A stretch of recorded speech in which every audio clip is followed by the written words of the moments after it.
हम सभी व्यक्ति को अपना काम बड़ी निष्ठा और निस्वार्थ भावना से करनी चाहिए। गीता में भी भगवान श्री कृष्ण ने कहा है कि कर्म करो लेकिन फल की चिंता मत करो, क्योंकि कर्म करना ही व्यक्ति के अधिकार में है, उसका फल नहीं। कई बार हम परिस्थितियों के कारण या फिर भावनाओं में बहकर कुछ ऐसे फैसले कर देते हैं जिससे हमारा कर्म प्रभावित होता है। आपको कर्म क्यों करना चाहिए? पढ़ें भगवान शिव और किसान की कथा।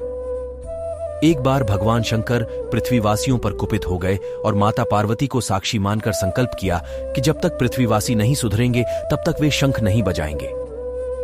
देव जानते थे कि शंकर भगवान शंख बजाएंगे तभी बरसात होगी। इसे घोर अकाल पड़ गया। पानी की एक बूंद तक नहीं बरसी।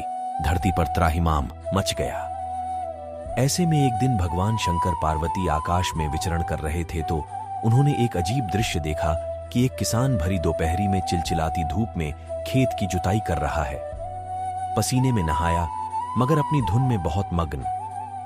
जमीन पत्थर की तरह सख्त हो गई थी, फिर भी वह जी जोड़ मेहनत कर रहा था। उसकी आंखों में आत्मविश्वास था और उसके पसीने की बूंदों से उम्मीद टपक रही। भोलेनाथ व पार्वती बदले हुए वेश में आकाश से नीचे उतरे और उससे कहा, अरे भाई, तू क्यों बेकार कष्ट उठा रहा है? सूखी बंजर धरती में केवल पसीने बहाने से ही खेती नहीं होती।